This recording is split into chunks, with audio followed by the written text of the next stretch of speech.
pessoal, tudo bom? É o professor Paulo aqui com vocês de novo do canal Biologando, tá? Então hoje nós vamos falar do grupo muito importante, vamos falar dos plateumintos, né? É um grupo muito cobrado nos vestibulares e no Enem, devido às doenças que são acometidas aí nesse grupo, tá? E é um grupo muito famoso, viu, gente? Certo? E muitas coisas apareceram também nele, em termos fisiológicos e anatômicos, que vale a pena a gente prestar atenção, tá bom? Então é um prazer ter aqui com vocês aqui de novo, tá? Se vocês não são inscritos ainda no canal, se inscrevam, tá? Que essa sequência de aulas aí de zoologia está muito legal e contamos com você aí fazendo um bom vestibular, uma boa prova do Enem, tá bom? Então boa sorte a todos e vamos seguir aí com a nossa aula.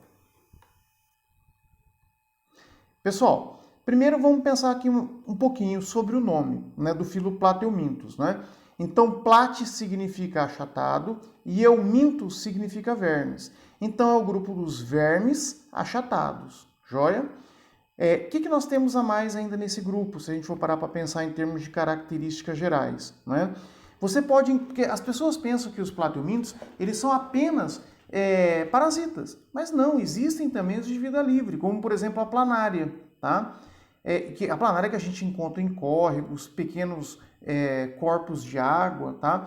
Se um dia você quiser tentar capturar a planária, é só pegar um pedacinho de bife de fígado, amarrar numa cordinha e deixar no cantinho na margem da água, né? E é muito comum, se o córrego não for poluído, tá? Isso é importante, ok? Você em coisas de 1h30, 2 horas, você já vai capturar ali umas 3, 4 planárias. Mas, Paulo, por que alguém ia querer ficar capturando planária, né?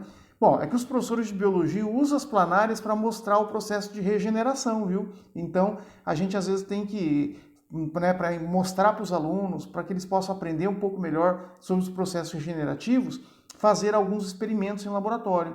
E a gente tem que capturar a planária para mostrar para os alunos, tá? Se um dia você quiser capturar uma, de repente vira seu bichinho de estimação, não é? Já pensou? Tem tanta gente com gato, cachorro, não, você cria a planária. Olha que chique, né? Ah, Paulão.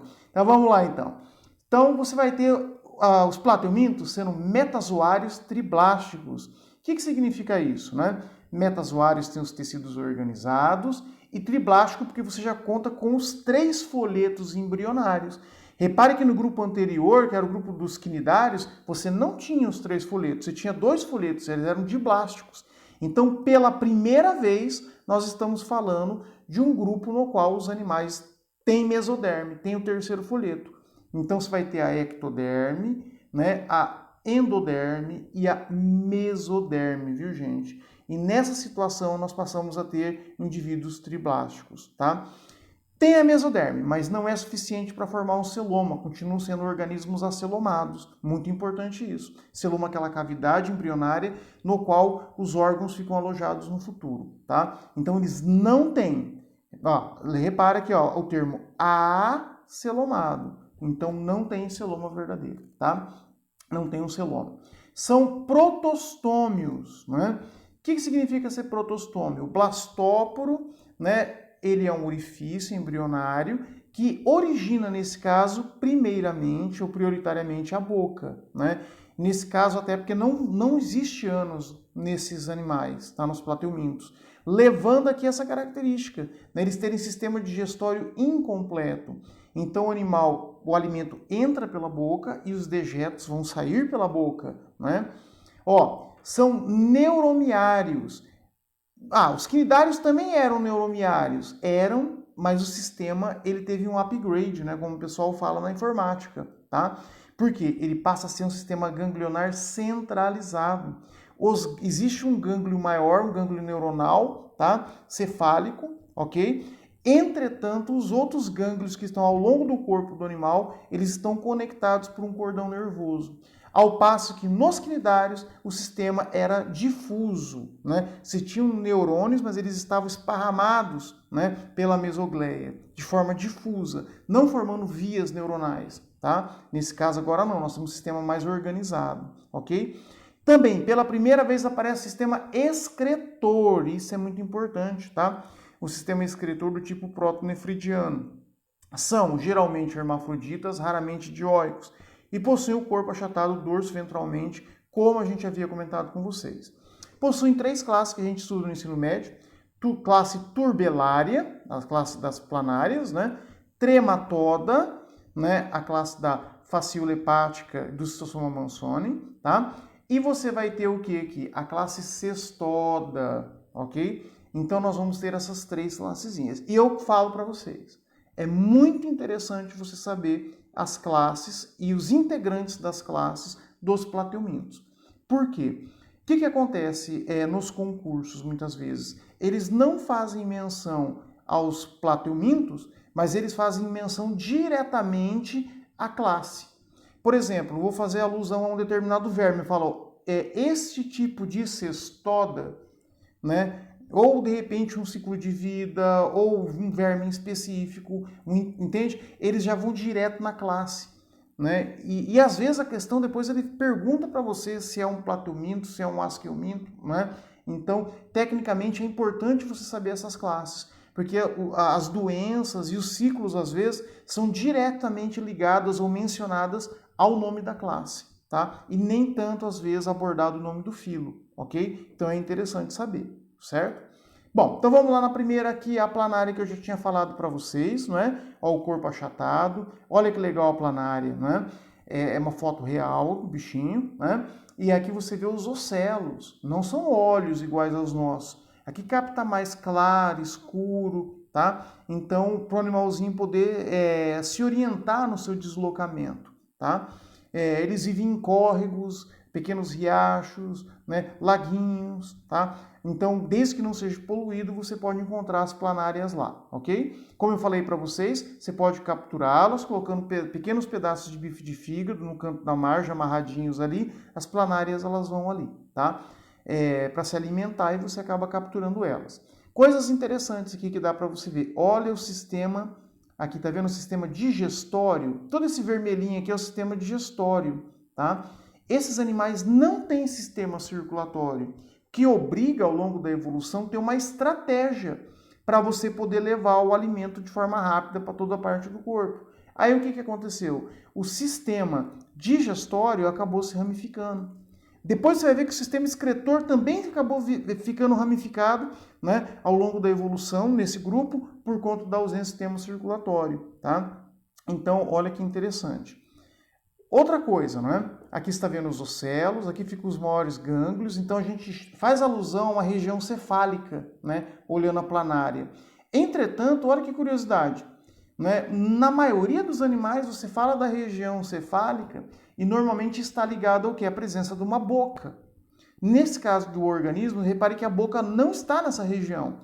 A boca está na parte mais ou menos mediana do corpo do animal, tá? Então, nesse sentido, o que acontece? Você não vai ter a boca na região cefálica, que é uma curiosidade, né? Ela está até próxima aqui do poro genital, digo-se de passagem, né? Bom, beleza. Então tá aí a planária. Aqui dando uma ênfase maior no sistema digestório, tá vendo? Olha como chega, aqui até entre os ocelos, olha aqui, ó, tá? Você tem uma ramificação que tenta levar a todas as partes do corpo. O que está levando ali, Paulão? Os nutrientes, ora, que o animal se alimentou, né? Então você tem desde açúcares, proteínas, aminoácidos, né? Lipídios, né? Então tudo que você tem de nutriente que normalmente você encontra, né? No meio ou no cardápio que o animal aí alimentar está acostumado, na sua cadeia e teia alimentar, né? Vai ser, na verdade, o quê? Vai ser distribuído aqui para todas as células do corpo, tá? Obrigando também ao quê? Ao sistema excretor ser ramificado também. Olha que coisa interessante, né? Aqui você tem o sistema excretor, é o primeiro grupo que tem sistema excretor. Não existia sistema excretor antes desse grupo, tá? E aqui você tem um sistema excretor formado por um conjunto de células chamadas células flamas ou solenócitos. Dentro desses saquinhos aqui, ó, tá vendo? Ó, aqui os saquinhos, ó. Existe um conjunto de cílios que eles têm um movimento síncrono, né? Eles acabam girando, formando um turbilhão de água, né? Água, digo, esse líquido contendo os excretas, né? Que vai movimentá-los até o poro excretor, né? E também você, para facilitar isso, você ter menos dispêndio de energia, o poro excretor não está localizado apenas em um determinado ponto do corpo. Repare que no nosso caso a uretra tá localizado em um ponto no nosso corpo, tá? Mas nesse caso, o poro excretor ele está ao longo do corpo inteiro do animal. Assim você gasta menos energia, né? Até porque esse sistema não tem uma força muito grande, né? Para deslocar fluido a longas distâncias, né? Mas nesse caso você consegue, em pequenas distâncias, eliminar de forma eficiente o seu excreta, ok? Então, a cada trecho do corpo, você vai ter um poro excretor se abrindo, né? Liberando ali a excreta do animal, ok? Então é bem interessante isso aí. Isso se deu também pela falta do sistema circulatório, tá? Olha só como que existe um problema e como evolutivamente esses problemas são resolvidos, viu, gente? Muito importante isso. E aí você tem aqui o sistema nervoso, né? Você tem os nervos, você tem os cordões nervosos longitudinais, os gangliozinhos que você vai encontrar, até você chegar na região cefálica, tá? E lá na região cefálica aqui, ó, você encontra os gânglios cerebrais, que são os maiores gânglios, né? E ligados nesse cordão nervoso, tá bom?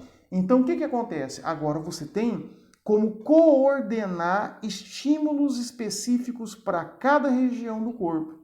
Repare que aqui nós temos a separação. No esquema anterior, a gente tinha o sistema excretor e o sistema nervoso, né, mostrando a sua posição exata no corpo do organismo.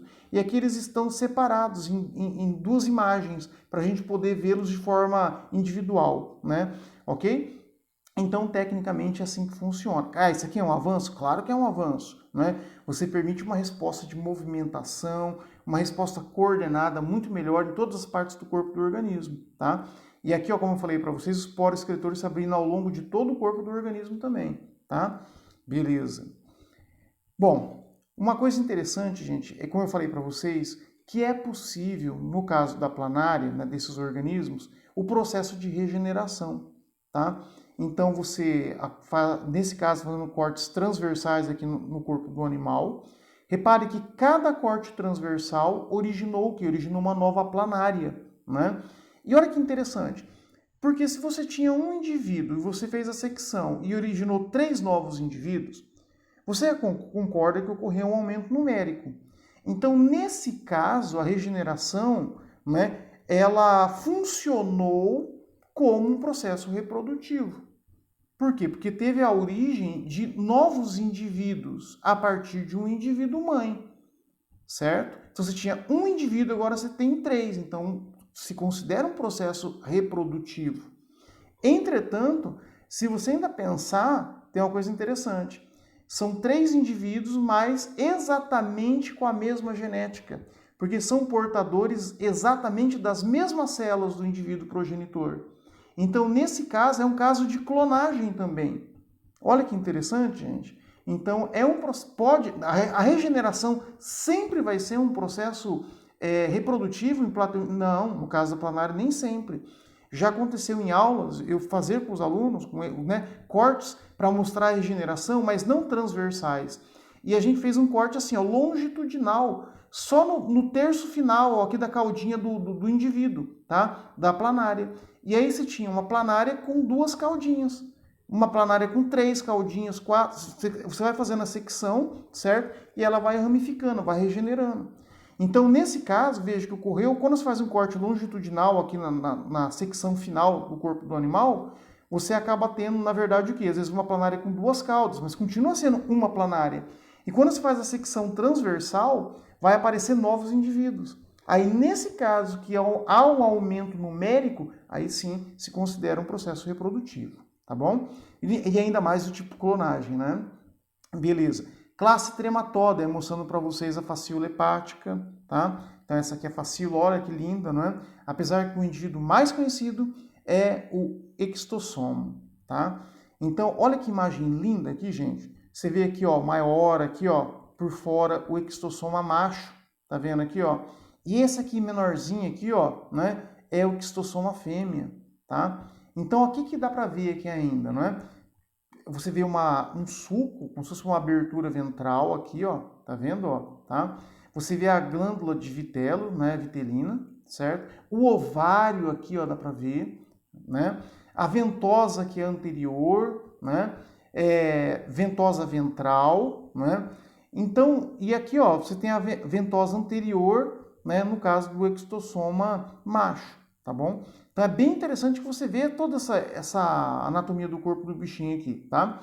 E uma curiosidade, gente, é que na verdade, né, a reprodução, o processo reprodutivo do extossoma, né, ocorre quando a fêmea ela vai entrar aqui dentro do corpo do macho por esse suco, né? E aí as suas genitálias ocorre a troca do material genético ali, tá? Paulão, que a gente está acostumado, né? Quando a gente fala em reprodução, normalmente, né? Sei que é até esquisito falar, mas no processo sexual ocorre a penetração da fêmea. Nesse caso, veja que quem está sendo, né, entre aspas, penetrado, no sentido da fêmea entrando dentro do corpo do macho, é a fêmea, tá? Que está fazendo esse processo, né? Olha que interessante, né? Então tá ali, tá? Ela vai se alojar nesse suco para poder completar o processo reprodutivo. E como é que é o ciclo? Quando a gente fala de extossoma, né? Você sabe que é uma doença, né? A barriga d'água, tá? Então existe um ciclo e a extossomose, né? Ou barriga d'água, né? Ela é uma doença que a gente considera típica de alguns locais no país, né? Região Nordeste, região Norte, né? Então essas doenças que são específicas de determinados locais, elas são chamadas de doenças endêmicas, tá? Inclusive a população local até sabe, muitas vezes fala, ó, não vai tomar banho naquela lagoa, né? Porque aquela lagoa é de coça-coça. Aquela lagoa é uma lagoa de coceira. E vocês já vão entender por quê. Quando a população ribeirinha fala que uma lagoa de coça-coça, uma lagoa de coceira, né, é porque você tem a presença, né, da doença na dextossomose, tá? Beleza. Então, tudo começa com a pessoa contaminada que fez o cocô na beira do rio. A gente pensa assim, nossa, mas como é que pode alguém fazer isso, tal, tudo, né? Uma coisa, o ser humano evoluiu tanto, né, tal, né? E você fazer os dejetos ali. Então, eu também acho uma coisa horrível. Mas semana passada eu fui pescar com meu sogro, só para vocês terem ideia, né? Aqui no Rio Tibagi, gente, o local que a gente estava pescando, foi assim, não tinha 3 metros do rio, tinham vários locais que as pessoas tinham defecado, tinham inclusive deixado papel higiênico ali. Não levaram uma pazinha para enterrar, não levaram um saquinho para levar os dejetos, né? Porque né, a gente pensa na poluição do ambiente, os caras jogar uma latinha, jogar um saco plástico, né? O problema é que a poluição por dejetos pode contaminar o meio. Se a pessoa tiver verme, se a pessoa, conforme o tipo da doença que a pessoa tem, ela pode estar contaminando outros organismos, tá? Então é bem complicado isso, né? Então começa aí, para prevenção da extossomose, né? Destino correto às fezes, tá? Então nem sempre você vai ter um saneamento básico na beira de uma lagoa, né? Às vezes vai da pessoa também ter essa consciência ecológica, né? Tudo bem, aqui então não ocorreu isso, a pessoa estava contaminada, defecou próximo do lago, tá? E aí, tecnicamente, o que acontece? Ela choveu, né? Ou acabou escorrendo ali, né? Pode ter até acontecido de uma pessoa, como eu vi acontecer esse final de semana que eu falei que nós fomos pescar, muitas pessoas acabaram pisando no cocô dos outros. E o que aconteceu? A pessoa colocou a bota dentro da água para limpar dentro da água. Então, existem várias formas, né, das fezes, né, alcançarem o meio aquático, tá? Uma vez que alcançou, os ovos que estão nas fezes acabam eclodindo, liberando uma larva chamada miracídio, é a primeira larva.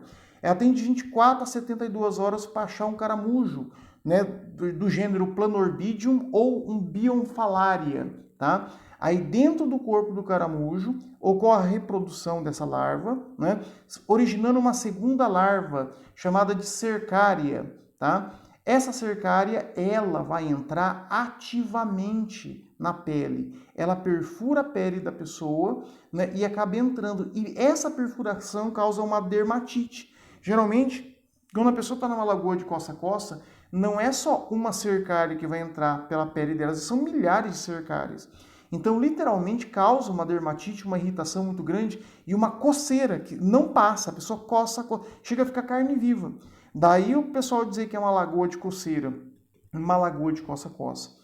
Já dentro do corpo do hospedeiro, né, essa cercária, elas vão, né, completar o ciclo delas no intestino, no qual vai ocorrer reprodução do verme, nós acabamos de mostrar para vocês, e os ovos vão ser produzidos. Quando o indivíduo, na verdade, ele defecar, né, você vai ter o quê? Você vai ter a liberação dos ovos no meio, tá? Então, vou mostrar aqui para vocês uma foto, né, real, certo? Que é dos livros didáticos. Então, é uma foto utilizada nas aulas, nos livros didáticos de biologia, tá? No qual nós temos aí uma criança, né? Só para você ver o tamanho que a barriga acaba ficando, tá? Daí o termo barriga d'água, né? E você vê que a criança, inclusive, ela está desnutrida. Olha o joelho dela, olha, entende? O verme ele causa, digamos assim, uma injúria muito grande à vida dessa criança, tá? Então, essa é a imagem de um portador de barriga d'água, tá? Da ixtossomose, ok? Vamos então para a última classe, a classe cestoda, que é a classe dos vermes achatados, chamado, né, tênias, né? Então você acaba tendo aí basicamente aí, né, ou solitárias, que o pessoal chama também, porque era muito comum esses vermes, como eles crescem, chegam a ter mais de 2 metros, né? Você encontrar um em cada hospedeiro, quer dizer, ele viver de forma solitária, sozinho dentro de cada hospedeiro, tá? É muito comum, ok? Entretanto, pode acontecer de ter 2, né, 2 solitárias dentro do mesmo hospedeiro, tá? Mas como eu falei, o verme ele cresce dentro do intestino, e muitas vezes causa um incômodo, tá? Muito grande. A pessoa ela sempre sente na iminência como se ela estivesse tendo uma cólica e fosse defecar, ok? Bom, beleza. Aí mostrando para vocês os 2 tipos, né, de teníase que nós temos. Nós temos a tênia solium e a tênia saginata, certo? A tênia solium é a tênia que você encontra, ela é transmitida quando você come a carne, certo? Do porco contaminada, tá? Então a tênia solium, ela é transmitida através, né, da carne do porco contaminada com o cisticerco. Entretanto, a tênia saginata, ela já é uma tênia que você adquire quando você come a carne do boi contaminada com cisticerco, tá? Sabe por quê, gente? Eu fico muito preocupado que às vezes existem pegadinhas de vestibular e a gente não presta atenção nessas pegadinhas, né? Por exemplo, o pessoal chega assim, a tênia solium é a tênia do porco e a tênia saginata é a tênia do boi. Tem que tomar cuidado com isso, porque veja que essa tênia, sim, o boi, no caso da saginata, né, é o hospedeiro intermediário, certo? O caso do porco na tênia solium é o hospedeiro intermediário, mas o hospedeiro intermediário, ele não tem a teníase, ele vai ter só o cisticerco, a cisticercose. Então, quando ele fala que é a tênia do porco, não é, a tênia é do ser humano. Essas tênias são do ser humano. Elas vão ser encontradas no ser humano, não no hospedeiro intermediário. Então, cuidado com essa afirmação, porque essas tênias são do hospedeiro definitivo. No caso aí, não é o ser humano, tá? Então, e o hospedeiro intermediário é aquele que vai ter o cisticerco respectivo de cada tipo de teníase, tá? Então, a gente tem que tomar cuidado com essa afirmação, ok? Que às vezes pode ser pegadinha, tá? Beleza. Então, lembrando que a tênia solium é aquela que tem essa coroa de ganchos aqui, o scolex, né? E na tênia saginata você não tem. E saginata vem de sagita, que significa flecha, porque ela parece a ponta de uma flecha, tá? Então, nesse sentido, só para você entender lá dos radicais gregos. Então, mostrando aqui a tênia saginata, as ventosas, tá? Para fixação dela. E essa é transmitida, né, quando você come o quê? O cisticerco da carne do boi contaminada, tá? Cuidado de falar que é a tênia do boi, porque essa tênia não vai estar no boi, vai estar no ser humano, tá? Que vai ser o hospedeiro definitivo. E a tênia solium, olha que linda aqui, ó. Você vê aqui as ventosas, vê aqui, né, o scolex, né? A coroinha de ganchos que a gente chama, né? E lembrando mais uma vez que é a tênia que você adquire comendo a carne do porco contaminada com cisticerco, tá? Mas essa tênia vai estar no hospedeiro definitivo, que no caso é o ser humano. Então aqui, ó, né? Só mostrando aqui o rostelo, a coroa de ganchos, né? As ventosas, tá? E aí mostrando para vocês aqui o sistema reprodutor, né? Então aqui a tênia está alojada, aqui fazendo close, que ela está alojada dentro do intestino do seu hospedeiro definitivo. E lá o que vai acontecer? Você vai ter o sistema reprodutor masculino, né, e o feminino, tá? Então você vai ter o feminino e o masculino. Então veja que vai ocorrer a autofecundação. São animais hermafroditas que fazem autofecundação, tá? E aí depois que ocorreu a reprodução, né, esses anéis eles vão ao longo, novos anéis são produzidos, que constantemente que na região do pescocinho, né, são produzidos novos anéis e eles vão se tornando maduros, né, no sentido de se reproduzirem, terem os ovos, né, até o momento que eles são liberados nas fezes, tá, e podem alcançar o meio ambiente, só para vocês terem ideia, ok?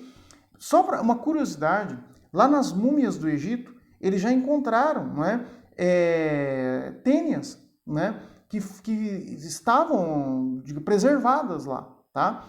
O que acontece, né, gente? Para vocês terem ideia, não ocorreu uma grande mudança genética desses indivíduos, né, lá do passado até hoje, tá? Por que você tem aí, na verdade, pouca mudança genética nesses indivíduos? Porque eles não têm uma troca genética entre outros, né? Eles acabam, né, se autorreproduzindo. Então, a incidência de mudanças genéticas, de variabilidade genética é muito baixa. Inclusive, os remédios, os vermífugos, eles são extremamente eficazes, viu, gente? Tá? Existem outros medicamentos que muitas vezes, no caso, né, o verme ou o agente infeccioso, ele sofre mutações, o medicamento deixa de funcionar. Nesse caso, como a genética praticamente ela fica inalterada, né, varia muito pouco, os medicamentos são muito eficazes, tá? Só colocando para vocês, ok? Beleza. Olha então aquela tensão que eu falei para vocês, né? O que acontece aqui, ó? Como que o indivíduo ele adquire, né? Ele acaba comendo a carne do boi ou a carne do porco contaminada, né? Com o que? Com o cisticerco, que são as canjiquinhas. Vamos dar um close na canjiquinha. Olha aqui as canjiquinhas aqui, ó. Nossa, eu já vi uma carne assim. Então você não come, tá? Puxa, mas e se eu tivesse muita fome e não tivesse que fazer, né? Então você tem que fritar a altíssimas temperaturas, cozinhar altíssimas para destruir. Mas se eu pudesse dar um conselho de amigo, gente, não coma, tá? Porque por mais que você frite, por mais que você cozinhe essa carne, às vezes a temperatura na parte externa, se for um pedaço muito grande que você está assando ou fritando, né? Você já viu que às vezes você frita, parece que está bem fritinho, quando você vai cortar a carne está crua no meio, né? E se a temperatura não foi suficiente para matar o cisticerco aqui, certo? E você acaba comendo e se contaminando, não vale a pena, né? Eu acho que deveria descartar, tá? Mas, entretanto, as altas temperaturas realmente podem destruir. O problema é a garantia se a gente conseguiu chegar na temperatura correta, né? Na casa da gente, na cozinha da gente, no acampamento, né? A gente sabe que tem localidades muito pobres que eles não podem desperdiçar alimento, tá? Então, nesse último caso, a pessoa teria que fritar, né, sob alta temperatura, né, e cozinhar também, tá? Muito bem, tá? Mas existe o risco? Existe o risco, tá? Tem que avisar isso. Beleza. Então, já vi como é que é o cisticerco, né? A pessoa acabou se alimentando, né, com a carne contaminada e aí eclode, né, ele engole, lá no intestino eclode lá o cisticerco e ele vai formar o quê? Né, a tênia, ela começa a desenvolver, começa a crescer. Se ele comeu a carne do porco, ele vai desenvolver a tênia sólida. Se ele comeu a carne do boi contaminada, vai desenvolver a tênia saginata, tá? E tanto porco como boi se contaminaram respectivamente comendo capim contaminado com fezes, tá? Então, nesse sentido, eles adquiriram daí, né, o cisticerco. Pode acontecer, de repente, do ser humano comer um alimento, uma verdura, Paulão, né, que não foi bem lavada, de repente usaram não só esterco animal, né, no sentido, pegar, tinha uma fossa lá, o pessoal foi limpar a fossa e jogar no canto de propriedade. Depois as pessoas viram e falaram, nossa, olha que adubo bom, levaram na horta e colocaram adubo, entre aspas, né, esterco humano. Né? Por que a gente não deve usar dejetos humanos para cultivo de hortaliças, por exemplo? Porque se tiver contaminada, a pessoa que estava contaminada com verminose, né, toda aquela verdura vai estar contaminada também, certo? E aí corre o risco do ser humano passar a fazer o papel do intermediário, né? Vamos mostrar aqui, ó. olha um caso de cisticercose, né, de cisticercos que se alojaram no cérebro de uma pessoa, tá? Então, para o resto da vida vai ter que tomar remédio. Tá? E não é só no cérebro, gente. Você pode ter na musculatura, no braço, entre as costelas, coxa, panturrilha, certo? Até no globo ocular, tá? Você pode desenvolver, ok? Então, tem que tomar cuidado de ingerir alimentos, né, verduras que não tenham sido bem lavadas, né? Eu sei que, na verdade, na casa da gente a gente cuida, né? Mas às vezes a gente vai comprar em algum lugar que a gente não conhece. Então sempre tem que fazer aquela lavagem, né? Deixar a salada de molho, né? Com aquelas 15, 20 gotinhas lá de água sanitária, ou às vezes as 2 colheres de vinagre, lavar bem a salada, né? Aí para você não ter risco de se contaminar, tá bom? E claro, saneamento básico, né, gente? Isso é muito importante. Bom, então fico muito feliz aí que vocês tenham entendido, né? Todo esse assunto. Você vê que, na verdade, é bem bacana, né? Os plateumintos, eles são muito cobrados nos concursos, como eu falei para vocês, tá? E é isso aí. Então, se você gostou, continue assistindo nossas videoaulas, né? Se inscreva no canal, deixa o like aí para motivar sempre a gente a fazer mais vídeo para vocês, tá? E sucesso nas provas que vocês estão fazendo, tá bom? Beleza, um abraço a todos, gente.